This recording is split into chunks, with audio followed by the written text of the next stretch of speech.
Thanks to everyone for joining today's ARC Center of Excellence for Eco-Efficient Beneficiation of Minerals signature lecture series. Today, we're lucky enough to have Professor Jan Cilliers from Imperial College in London to talk to us. And I'd first like to start by acknowledging the traditional custodians of country throughout Australia and their connection to land, sea, and community. We pay our respects to their elders, past, present, and emerging, and extend that respect to all Aboriginal and Torres Island peoples today.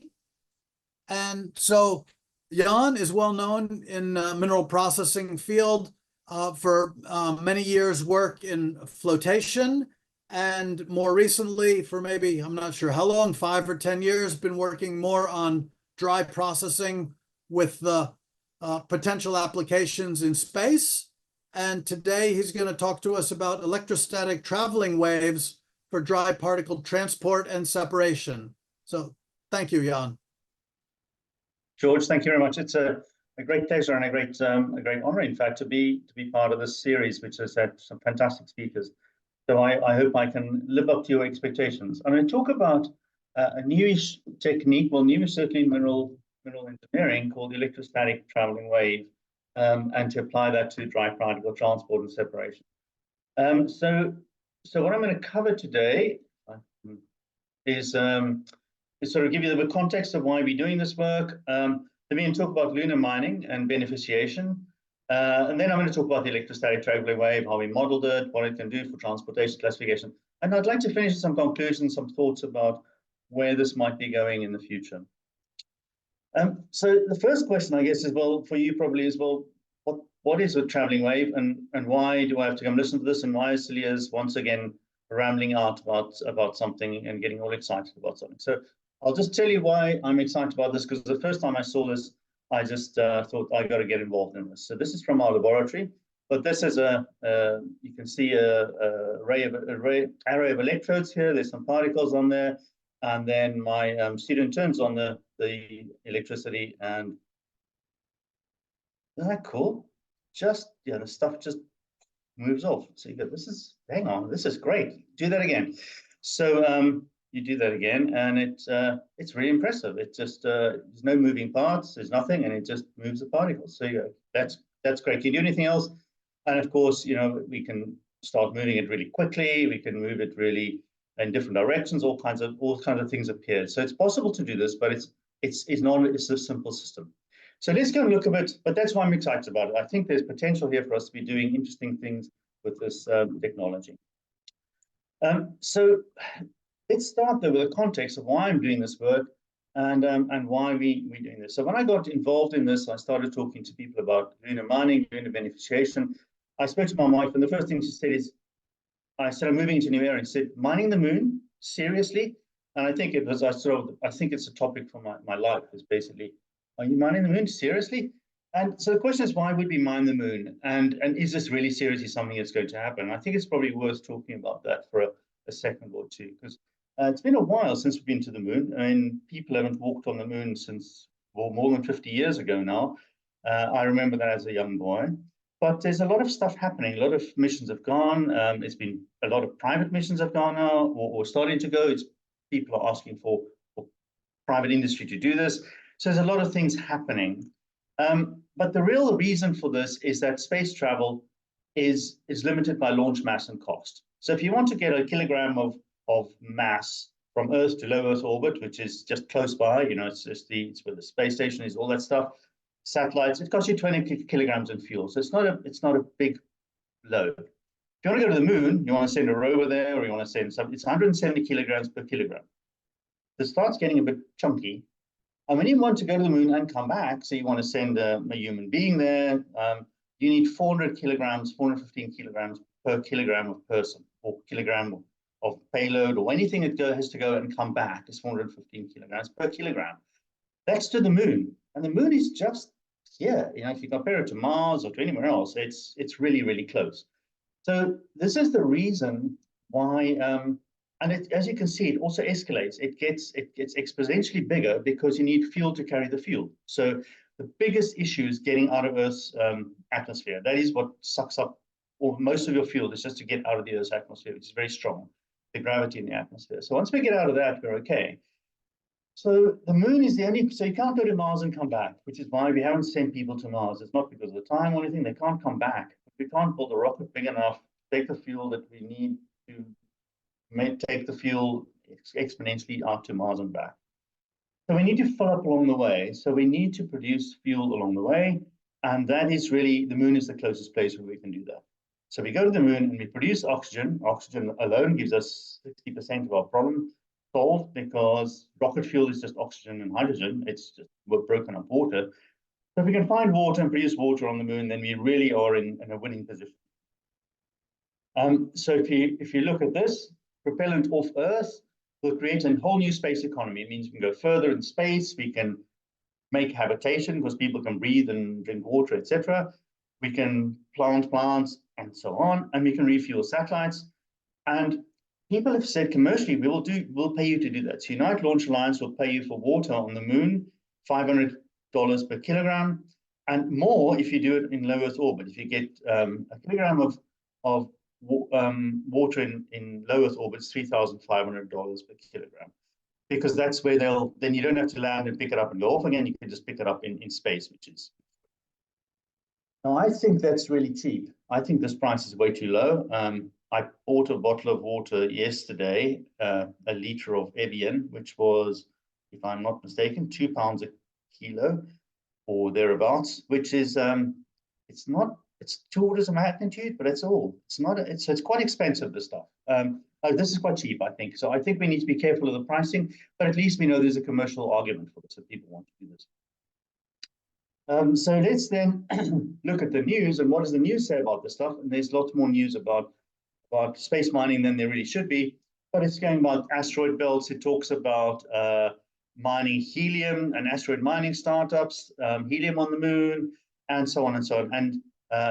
And this idea of digging up space and mining the moon is a really quite a difficult, interesting topic. It's very exciting, but is it true? And the answer is that what we would call in-situ resource utilization, or ISRU, you'll hear it referred to, is that probably in the next 20 to 30 years, mining in space will produce the materials we need for a permanent presence on the moon. And NASA's working very hard towards this permanent presence on the moon. And then fuels for deep space exploration. But it's highly unlikely it will ever bring anything back to Earth. The costs are just exorbitant, and we have enough stuff here at a cheap enough price that we don't really need to do that. And as soon as you bring back 5,000 tons of gold, it kind of defeats the gold market here, and things will not really work out financially. So it's really not a great model to go to an asteroid and mine it and bring it back to Earth. But going to the moon and doing stuff there certainly is. But what is more interesting for us is that designing equipment for lunar applications is really hard, and it requires novel ideas and novel solutions. And then we can bring those ideas back to Earth and apply them to terrestrial dry mining, which I believe is going to be the future. And so we cannot use so much water, and we'll need to change our behavior on mines to give us a more dry approach to mining on Earth. And this is a way to get to these new techniques. Okay, so just looking what else ISRU can produce. H2O2 fuel cells, there'll be environmental control, it's material for building, habitation, and so on and so on. So it's got a very broad application, but what we're interested in is just this processing bit. So what's on the moon? Well, there's a lot of metals just lying around, basically in the soil. You'll hear me talk about regolith. Regolith is basically moon dust, but that's what the space community calls it. It's just the dust that covers the moon is called regolith. It's got some rare earths and some other exotic things in there, but most of all, there's water on the moon. We've discovered this recently in one of the craters, but nobody's actually, it's only an indication thereof. It's not really been sampled yet. So that's why a lot of flights are going to the South Pole at the moment, going to Shackleton crater where we think there's water and taking samples. And in fact, there was some recent press that said they actually found water ice in the regolith, in the dust lying on the surface of the moon rather than the permanently shaded craters, which would be very interesting and quite unexpected. So, but there's estimated to be billions of tons of water on the moon, which we can extract. It's in a very difficult place. It's in the bottom of Shackleton crater, for example, is minus 270 degrees. So it's pretty harsh mining conditions, and you need electricity, and so there's no sun, so you can't generate it. So it's a really complicated place to be, but it's possible, it's doable, and that's what people are working towards. And so if we look at how we're going to do this, if we look at a typical copper flow sheet, we mine the ore, we separate the minerals, and then produce the metal. So it's this area on the right-hand side that we're excited about as minerals engineers. And if we look at the flow sheet for the moon, it looks much the same. So just different techniques. So excavation, rather than just mining, will be with scoops and drills or vacuums or things like that. It's very difficult because the gravity is so low to pick stuff up. But it's doable, and there's been interesting designs for that. Then we'll transport it in, again, various ways. Nobody quite knows how to do this yet, probably just with a truck, a little rover, a big rover. And then we might have to grind it, but probably because it's so fine, we just do size sorting. So that's really what we're excited about, size sorting and enrichment. How do we change that? And then how do we extract it? The one I'm most interested in is the bottom one there, O2 and hydrogen and the water from by carbothermal reduction of the regolith or hydrogen reduction of the regolith itself. So we take the rocks and we melt them and strip off the oxygen from that. That's the way it's going. So it's high temperature, it's quite complicated, and you've got to take your carbon with you, but it's doable and it can be recycled. So it seems to be the most promising technology at the moment. Although the FFC process, there's developed at Cambridge University. It's a very high temperature molten salt electrolysis process, which again, people are looking at. But anyway, let's look at the middle bit, which is really what we're interested in. So the other reason we do this is beneficiation then, is because this reactor we have at the end is the heart of the process. That's a bit like our smelting process. And what we want to do is produce a certain amount of oxygen to keep our astronauts alive. And so to produce a certain amount of oxygen, if we do the mass balances, the greater the grade that goes into the reactor, we need to mine more because we produce more waste and we have to get a higher grade product, but our reactor becomes much smaller. So just the same as on terrestrial mining. And this is for titanium dioxide, is our reactor feedstock, because the TiO2 makes it easy to strip off the oxygen. And so we've done some calculations on that, and as our mining, as you can see on the left-hand side, the mining rate needs to go up as the feed grade goes higher into the reactor, but our reactor becomes much smaller. And the reactor is going to be the critical element. It's going to be very heavy to take it there. It's got high temperature. It's going to be a really sensitive beast because it needs a very specific feedstock. And so that's the whole reason we're doing this. We're trying to make the right feedstock for a very delicate reactor. But interestingly, all these decisions affect the logistics, the equipment design, the energy requirements, all kinds of things, whether we do it in batch, whether we do it continuously. So all of these things start being affected by this simple decision of whether we go for high grade or low grade material. So with all that said, let's start looking at how we're going to do, what do we know about lunar regolith and how do we beneficiate it? So let's start with the issues we're dealing with when you are a lunar miner. So there's a picture of the lunar environment. There's a little rover running around, an astronaut next to it, and you can see there's lots of different sizes of rocks. Some big lumps over here, big chunks, but there's also a lot of fine material on the surface. The first problem is there's no atmosphere. So it's hard vacuum and a thin, dusty outer layer, but it's basically a few centimeters deep of this very fine regolith. And that could be very deep in places, but there's a lot of that. Temperatures are pretty brutal. So during the day, it's 127 degrees. At night, it's minus 170 degrees. And in the craters, minus 238 at the bottom of the craters. They're some of the coldest places in the universe, actually. So it's pretty. And this changes very quickly. So it's 2 weeks on, 2 weeks off, 2 weeks of sunshine, 2 weeks of night, and it changes almost instantaneously as the shadow as the sun goes behind the horizon. So 13.5 days, as I said, 2 weeks on, 2 weeks off, and then the regolith itself is very hard, very sharp, very abrasive, because there's no wear. So there's nothing to move it. There's no water or air to move it around. And so it's very sharp. And it's one of the big problems we have is that the spacesuits, for example, of the astronauts started wearing because it's so sharp. And then finally, we got low gravity. So about a sixth of Earth's gravity. So we got to consider that when we do any kind of gravity separation or moving stuff around. The other thing about the abrasive, I'll come back to the regolith later. So let's have a look at that. But that means we have to have dry processing. There's actually no other techniques to use here.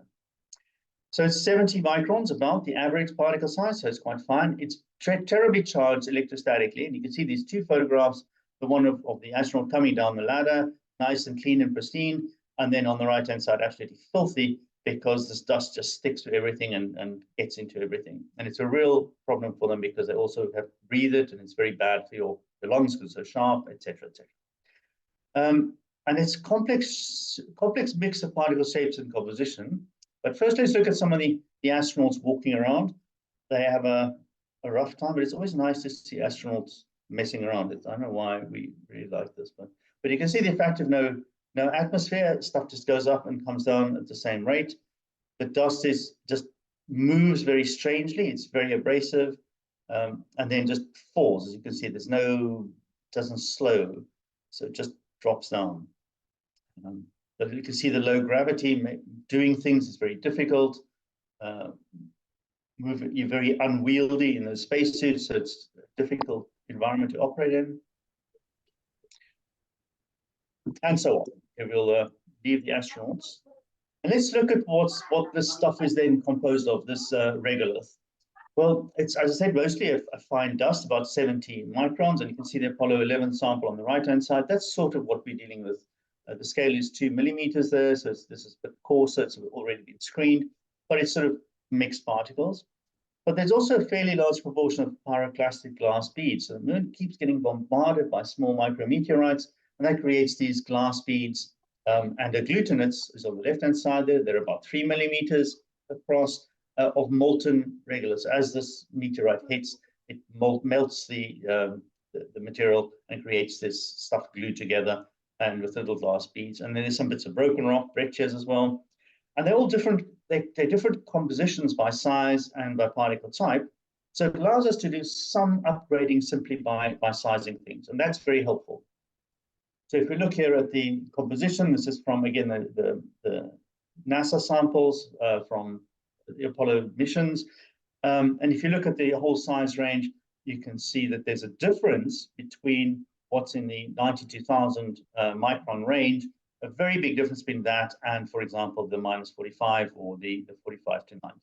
So that allows us to, if we do a size separation just of this, it ends up we can increase the titanium dioxide proportion quite significantly. So even just starting with size separation is important.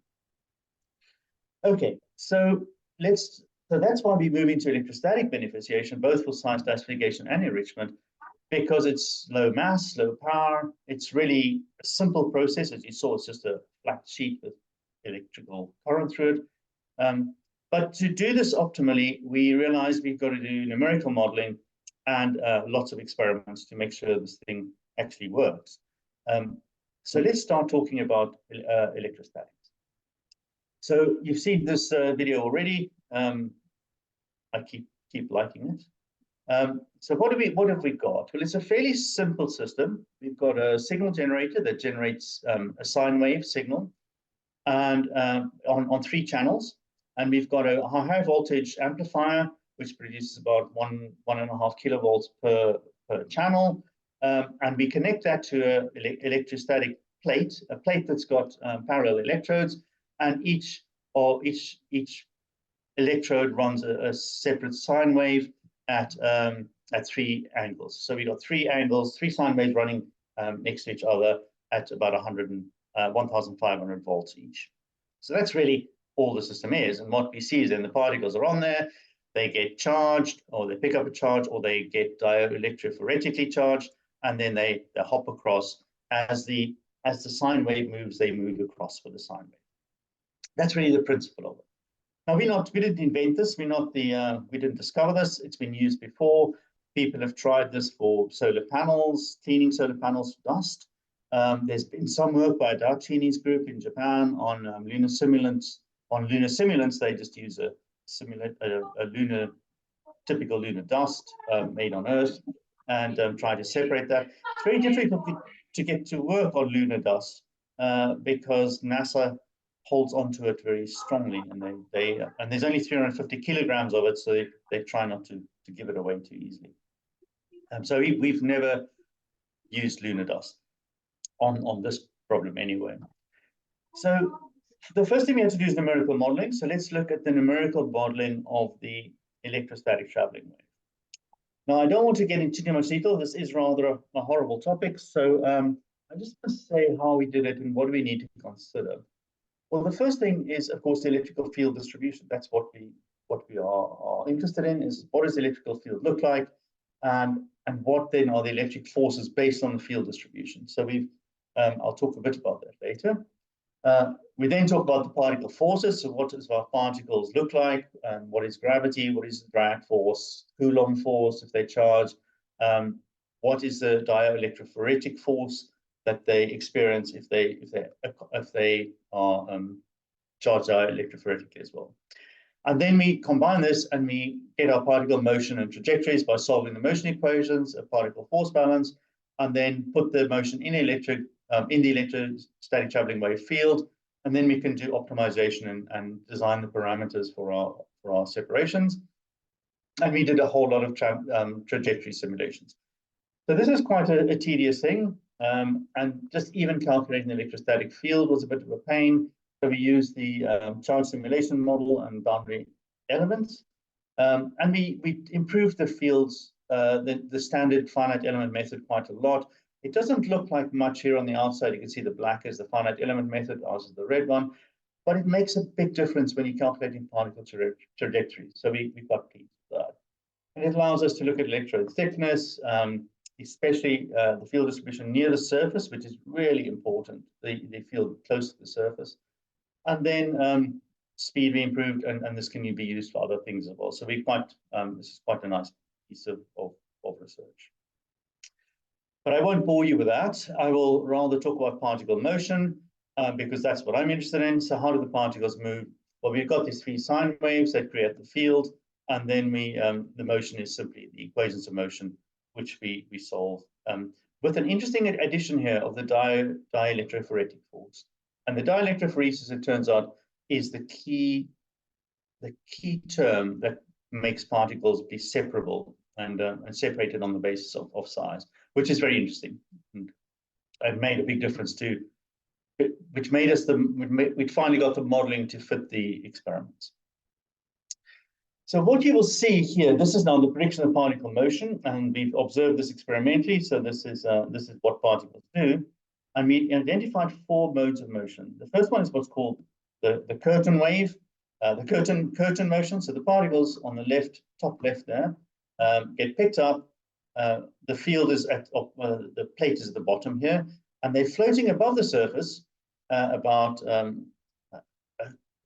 couple of millimeters above the surface, and they're moving in a sort of circular motion and moving along there.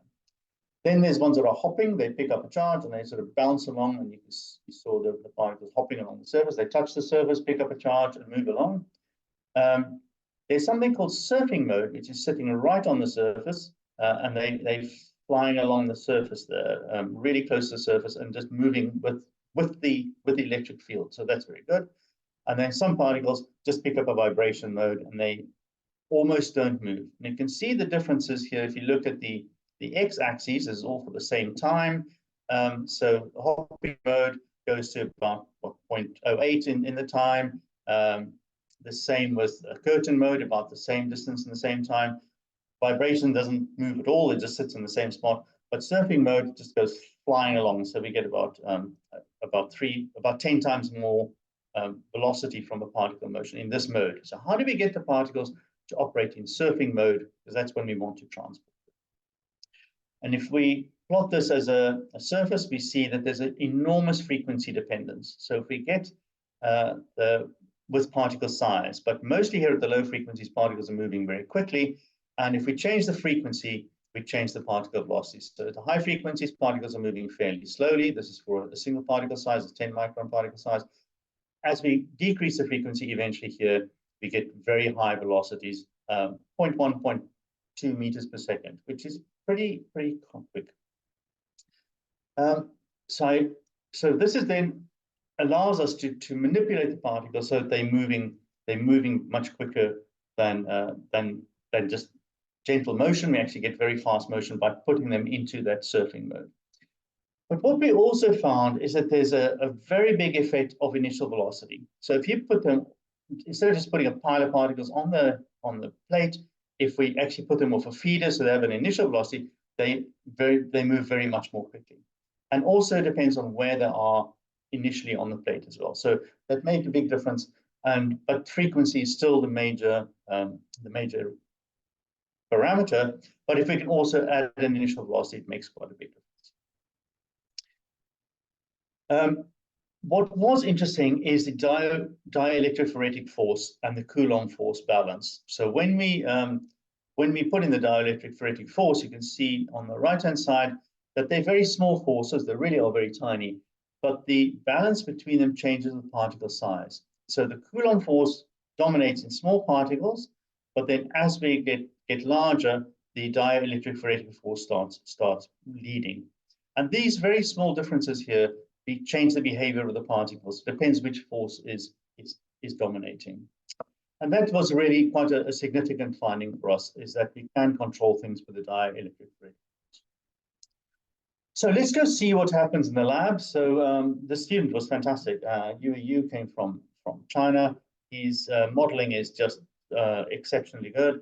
And then we put him in the lab, and of course, always people have more problems in the lab than in the computers. But he rose to the occasion. He did some really fantastic work, and he started building a experimental setup. And this is pretty much what he ended up with at the end. So we got on the left-hand side, you can see the amplifier and the signal generators, and nice fat cables to carry our high voltage. It's in a box to try and avoid accidental touching. You can see the plate, the electrostatic traveling wave board there. We have a feeder, a light source, and then a high-speed camera, so we can see what's going on. It's a fairly simple setup, but it's quite complicated to set it up, and it's remarkably expensive, these high voltage amplifiers. I won't bore you with the details, but just to show you that so our voltage is about 1500 volts, and the frequency was from 20 to 800 hertz, and we're running 3 phases with a sinusoidal wave.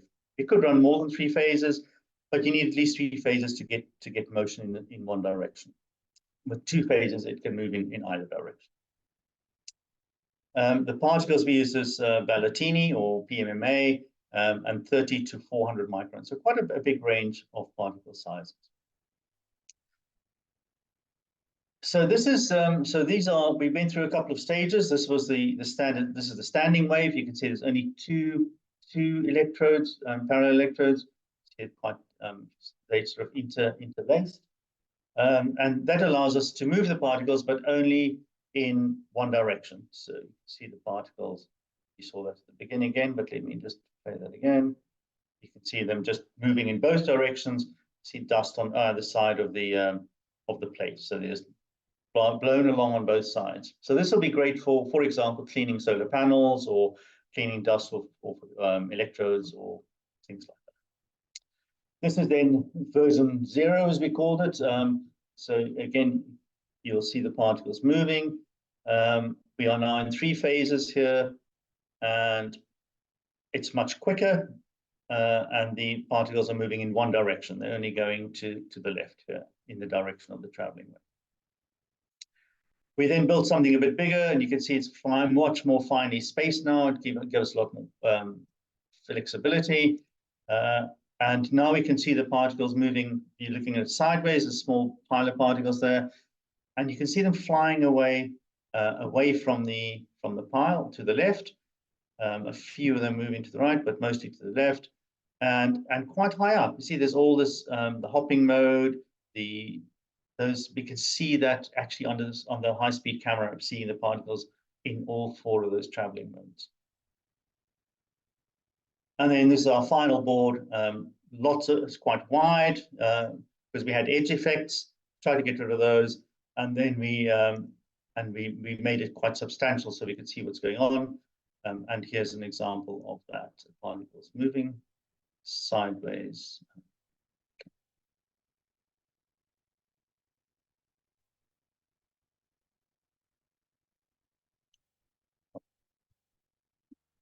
This one seems to be not playing. But so we have a pile of particles and they move along and you can see them flying, moving along the surface, should be moving along the surface in one direction. What is interesting here is if we then start adding particles, they're changing the frequency. This is 150 hertz. Particles moving at 150 hertz, and this is 20 to 50 micron Ballatini. Seem to be clicking too much here. That's at 500 hertz. And then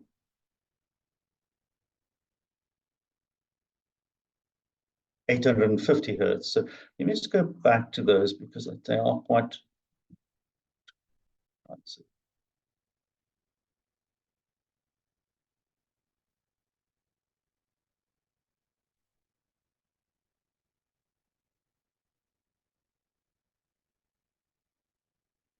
So it's 150 hertz, moving very much to the right with the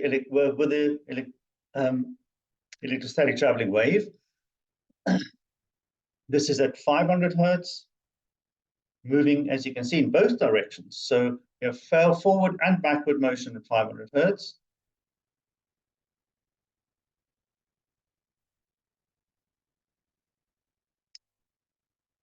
And then at 850 hertz, moving primarily to the left. You'll see there's a tail sort of going to the right, but primarily the motion is to the left, in the opposite direction to the traveling wave. So as we increase the frequency, the particles either move with the wave or against the wave. And that was a really important development. So we started looking at this and seeing, well, what does this look like overall? So when we can transport the particles forward and backwards, but what is the effect then on classification? And if we look here, what we did then is we did 4 size classes at 30 to 50 micron, 75 to 110, 200 to 280, and 300 to 350. Now the graphs look very messy and complicated, so let me just tell you the important bits, and that is that the red is in the forward direction, and the black is in, the red is in the backward direction, and the black is in the forward direction. So this is for each particle size class. This is 30 to 50, 75, 220. So it gets coarser as we move.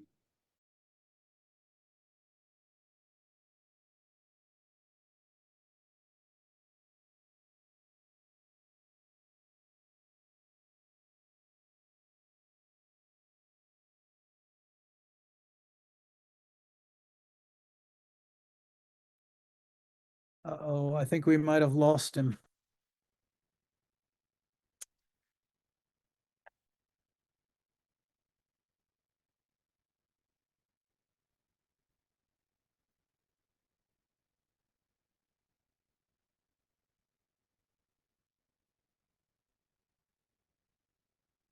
Can anyone else hear him?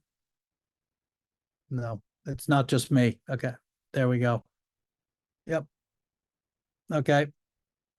There, he's coming back. You're on mute. How long have I vanished for? My apologies.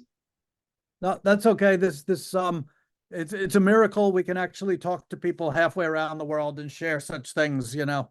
So this is that's great. Let's try again.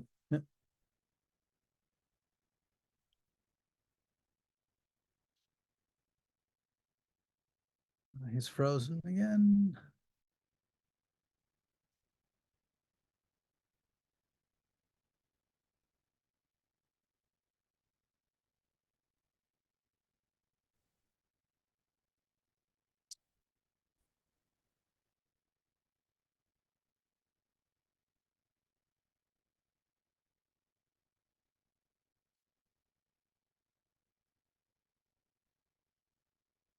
Okay, you're back again. Maybe it's better if you turn the camera off.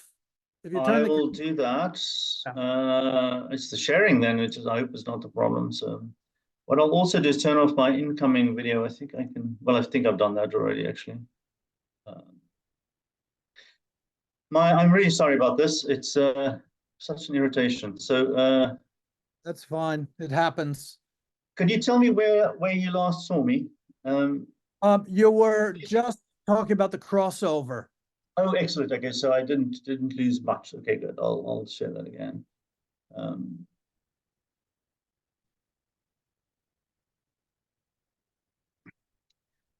So about here, something like that. Yes, just starting from that slide. You just started that slide. Yep. Great. So what we see is that the crossover frequency decreases as the particle size increases. And that's so that's basically the main message here of this slide. And we plot it all onto one figure. Then which looks very messy, but you can see this is the crossover frequency here, which is moving to the left as the particle size increases. And if we plot it versus the inverse of particle size, it's a beautiful straight line that tells us where the crossover frequency is. Now, this is very interesting and amusing, except what that does do then, it allows us to pick a frequency between two particle sizes where one will be predominantly moving forward and one will be predominantly moving in the reverse direction. And that allows us to do a separation. And that is really the wonderful thing about the dielectric force, dielectrophoresis. So we chose a frequency here of 350 hertz, and that in an effort to separate these 75 to 100 micron particles from the 30 to 50. So you can see the crossover frequency to the right of the red line and the crossover frequency to the left. And that's what we did. We built a small rig. What you saw before, a feeder through a funnel onto the board, and then those particles were to be separated. Now, it's not very good visually, unfortunately, so I can just give you the results. But what we get is in summary here on the bottom right, a concentration of about 84% and 69% on the two particles.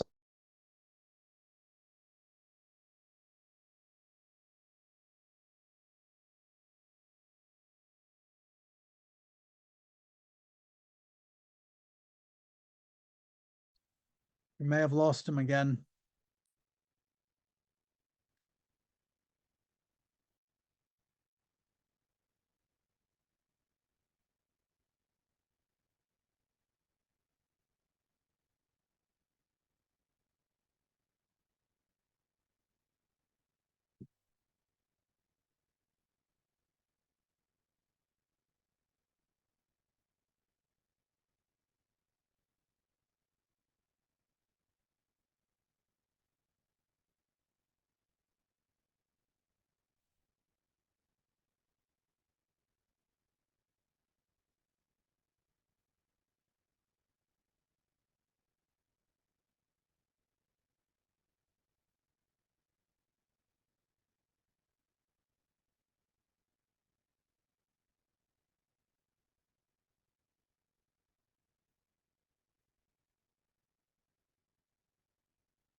Does anybody know any jokes about particles on the moon? Any joke we can say without being rude? I think the main thing is the sharpness of them has meant that instruments left on the moon, it's a disaster. It's extremely hard to have anything that'll last the distance, not because of winds, but enough dust does get kicked up by the continuous shower of small meteorites that any instrument you leave there is effectively in a abrasion chamber. Just So gets warm. I like the notion that you can separate particles by big particles to the right and small particles to the left. I think that's brilliant. Well, I was thinking, so the recovery is about 70%, the grade is about 80-something%. I know, cost-effective mineral processes which operate at lower grades and recoveries, right? Well, you think of fine iron ore and the difficulty of separating out the components. I think this is definitely worthwhile having a look at. If you take dry, fine iron ore, what's it going to do to the alumina and silica components? I mean, I'm assuming you grind it all to 10 micron. Could be quite interesting. What about a vertical orientation? Can gravity play a role? You could chuck that in as well. Yeah.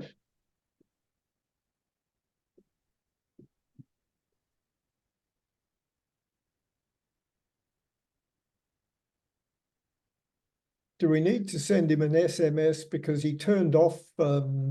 Yeah, I just sent a email. I don't have a phone number. Oh, I might have.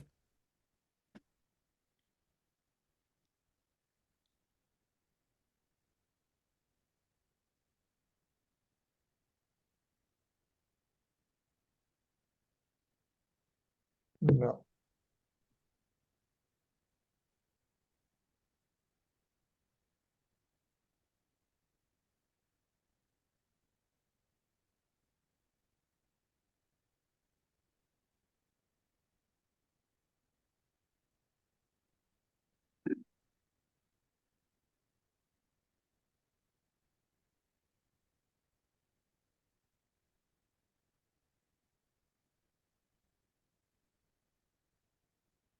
So 3 particles went into a bar, Um, and one of them said, "I'm bigger than you."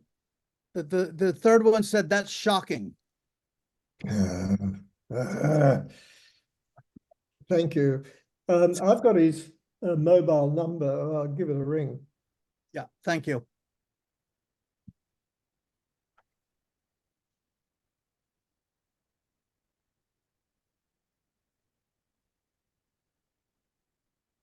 Ah, here he comes, coming back.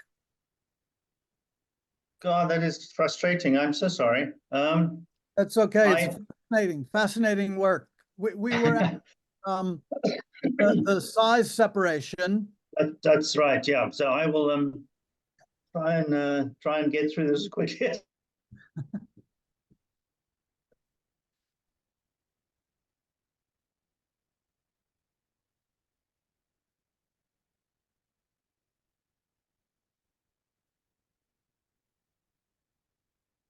They've gone off again.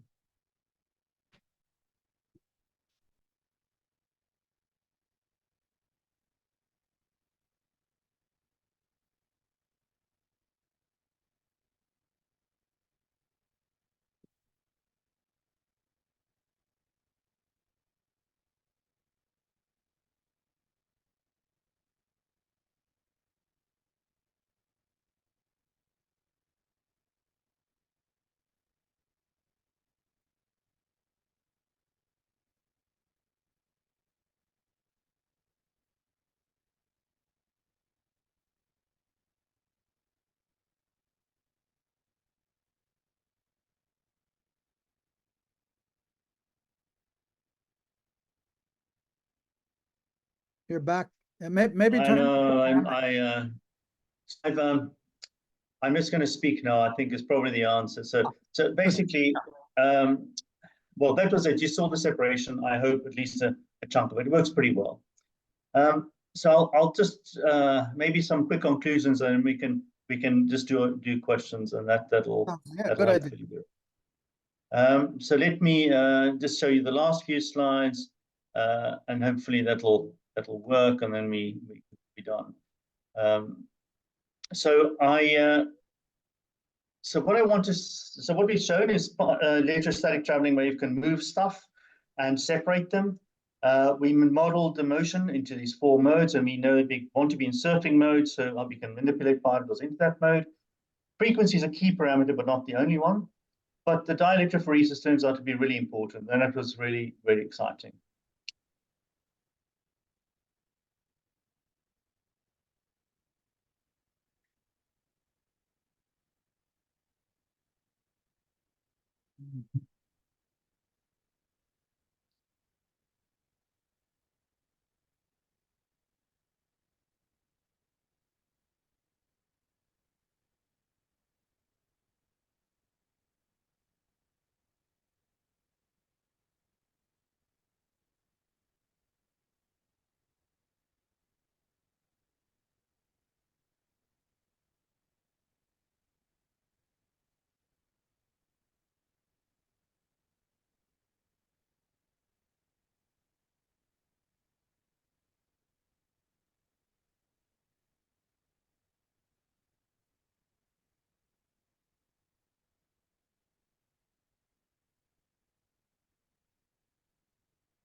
Yeah, Simon, that's what I want to ask.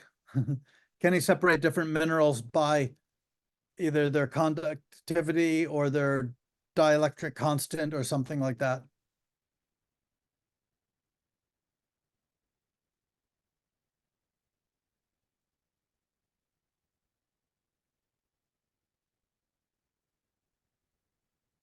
I thought the main relationship was something to do with frequency being proportional to 1 over diameter or something. Is that one of Yeah, the that's the size. Yeah. it's unusual. I mean, there may be other factors involved, but it's unusual in a way to be able to transport something based on diameter. Okay. Done. Now I'll just pretend that I finished, and you can ask me questions. How's that? Basically, it's saying if we're going to develop dry processing methods, we don't develop them by going progressively, by using less water. We have to actually develop new techniques. And I think this is one of the potentially exciting new techniques we could use. Thank you very much. And again, I'm sorry about the Wi-Fi. No, that's great. Thank you. Thank you for persisting. And we're having some discussions. One question that's come up is, so you've shown size separation, but if you have different minerals, can you separate 2 different minerals either by their conductivity or their dielectric constant or something like that? Absolutely. We have not done much of that. We sort of, we can only do so much in time. But yes, absolutely. We would expect that to be, we have tested different materials, but not separate them from each other. We can move different types of particles around as well. We sort of ran out of time on this PhD to do that as well. It's certainly in the next phase of work. But what we see in dry processing, and that's probably a universal thing that Kevin will attest to, is that if you can get everything to be the same size, then the separation becomes fairly well, significantly easier. Yeah. So the first thing to do is get everything to be of a fairly narrow size class, and then the separations are quite straightforward. So if we can do size separation, maybe using another technique, and then do separation, it's much more efficient than doing separation by size. In this case, it was what we did, but I think that would be the way to go. Yeah. Kevin, any other questions or anybody else? So those separations that you haven't necessarily done, they're based on what, electrical properties of the material? Yeah, it's the charge the particle can pick up. So are they conductors or not?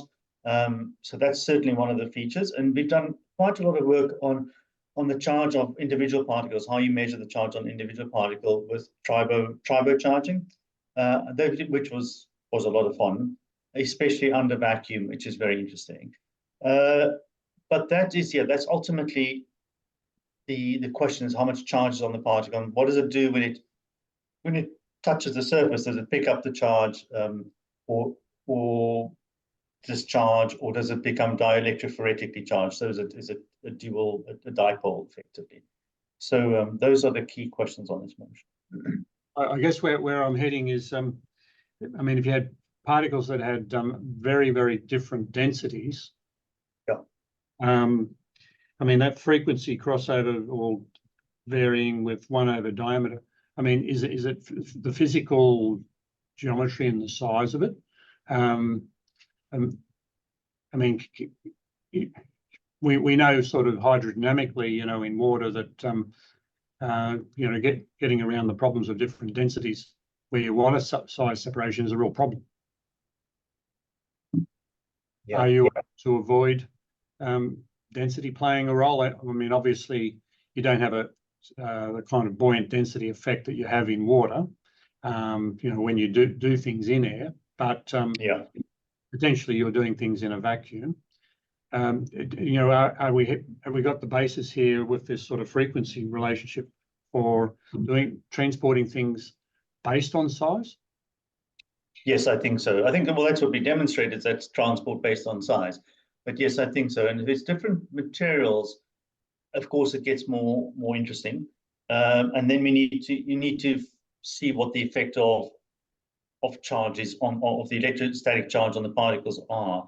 And I think that's so the question about whether it's a conductor or a insulator is already important. But I think there'll be potential for moving all kinds of things. I've been doing a bit of hand waving here because we haven't tested a whole lot of stuff. We've tested one type or two types of material, and that's about it. So, Jan, if I may, have you seen any impact of the humidity of the surrounding gas when you do have an atmosphere? Robin, that is the most critical question. It's really, really interesting. So we've got in this particular case, we didn't do much humidity control. We did play with humidity control, but the charging of particles, humidity is absolutely the key effect. And we've published what I think is probably one of the nicest papers I've done in my career in a very obscure journal of electrostatics, which nobody will ever look at, but it's got some hidden secrets in there, which is quite sad that it is a bit under the radar. So we built a rig where we have a single particle in it, and we tilt it back and forth, so it charges against the surface of the bowl, and then one of those is actually a surface particle charge meter. So every cycle we get a charge, and we can see how the particle charge increases over time as it charges with tribo charging. And we miniaturize that and put it into a vacuum chamber to see what the effect of vacuum is. And there's some really fascinating stuff happening there. So we get very high charge on particles in atmospheric. And then you were talking about humidity, but I'll come back to that in a second. So the reason why we discharge in air is because the humidity, you get a breakdown of the air, and then the charge is released. Now that's of course humidity driven. So the higher humidity, the more the charge dissipates. So if you're in space though, then you have no humidity at all. So then we looked at the particles under completely dry conditions, and they hold a huge amount of charge, and they just charge them when the air breaks down. If you then go to vacuum, the charge they can hold actually reduces and reduces and reduces until it's quite low. And then when you go to total vacuum, it increases hugely again because nothing to discharge against. So there's this dip in the charge that the particle can hold. And that is at about 0.2 bar, about 0.2 atmospheres. And that is what we discover is a way to help the dust problem when people are coming in from outside and get dust on their suits into the cabin.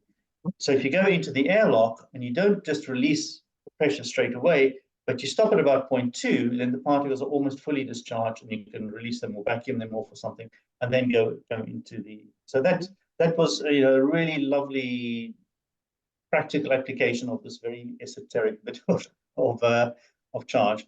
But humidity is absolutely the critical thing, and it's a big problem for us in mining, as we know, when you're separating rutile and ilmenite from beach sands, and you're sitting at the coast, and it's absolutely humid as anything, and the temperature changes and the humidity changes. The whole process changes completely, and that's the reason. It's the discharge. The chance the particles can hold changes completely. I went to a talk from Unilever, who were making coffee powders and milk powders and all. And they said, if things don't work, then it's always humidity. It's always the first reason why things don't work. So, yeah, so you learned a lot about that. Painfully. There was a comment in the messages which I can't see for some reason. So if somebody could tell me what that said. There was a question about from Simon, does difference in electrical properties also influence separation? I think you more or less answered that. Yeah. And yeah, were all the samples shown just for silica? So you did silica and you did some latex particles, or yeah. Yeah, we did some latex as well. I don't have those results. I just have the silica here, but we did some of those as well. It's hard to find very nice particles of those small sizes that are already sized. They're remarkably expensive. So I think if somebody could start manufacturing those, we'd be very happy. What about putting it on a vertical configuration? Is there any merit in that? Yes, there is. We did it on slopes because then to assist the one direction versus the other, that worked reasonably well. But again, to make it reproducible and so on, it was quite tedious. So we didn't get any further with that. What we were thinking of, in which was a real potential, is circular electrodes. So you have a pipe that you're basically moving things in two directions, or even just transporting in a single direction. So that would be quite fun if you make a flexible sheet rather than this. The other thing we did try, which was also reasonably successful, was vibrating it. So because some of the particles sit between the electrodes and they need to get pushed to get going, and if you vibrate the thing a little bit, then things tend to be a bit more active. But yeah, we were really, at this stage, we've been trying to get the science, to understand the science a lot better, because there's just been a lot of dabbling, if you like, that people do experiments and go, oh, look what I saw, this is amazing. And it's lovely to look at, but it's not really understanding what the engineering is. And so we were really working very hard at trying to get the underlying science to be reproducible and understandable. And we now know that the modeling and the particle motion goes together. Yeah, that's But that means fantastic. you've got to wait a bit with the trying all kinds of stuff. With the vertical configuration, I had the idea of two parallel plates. You could put two parallel plates, and perhaps that way gravity could you could use both gravity and a size separation somehow. Yeah. George, that is a nice idea. Actually, it's a very nice idea. What we have is a parallel plate separator, which has come in very handy. So we put about 10,000 volts on that, which is interesting as well. So we have big copper plates about let's say 50 by 50 hanging down, and we drop the particles between them and then see how they deflect depending on the charge on the plate. But putting a frequency element on there would be quite interesting, and we've not done that, and we haven't thought about it really. So that would be quite fun. Not sure what would happen. Yeah. But yeah, the parallel plates were very handy for measuring the charge on individual particles that are very small, because you can only do that sort of rotating thing for particles up to about say 100 microns, 50 microns maybe. But as soon as you get lower than that, there's not enough charge on the particle to actually detect it anymore, and they get charged, and then they stick to the side of the vessel, which is a real pain. So you can't get them to detach. So that allowed us then to put a whole load of particles in, and they move in the electric field, and you can infer the charge on individual particles. So, well, what about the surfing mode, where you can suspend to a certain level? I wonder what would happen if you conveyed particles at some suspended height between plates, I mean, you get a volume flow. Does that mean you get a counterflow in another direction or near the plate surface? I'm pausing, thinking. I have no idea, Kevin. I think these are all great ideas. Really, we now have the basis for all manner of projects we can go, and we'd be very happy to for other people to do this as well. It'll be really nice to see more of these rigs sitting around the world. It's actually, once you've set it up, it's fairly straightforward to run. But just got to keep your fingers away from the electrodes. Well, it's a sign of a good presentation, you know, and when triggers more questions than the answers you've provided. Thank you. Fantastic. Anyone else have a question or comment?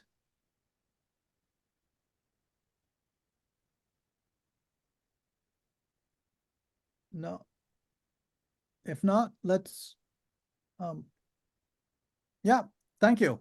Thank you, Jan, for a very nice talk. And don't worry about the technical difficulties. It happens. We made it through and really had a nice discussion. And thanks for your contribution to the center. And yeah. My Awesome. pleasure. Thank you. Thank you all for attending. So I really appreciate it. Look forward to seeing you, many of you, I presume, at IMPC at the end of the month. So. Yep. Look forward to seeing you there. Okay.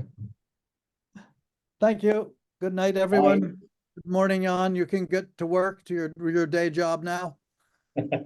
Thanks very much. Goodbye, everybody. See you. Thanks.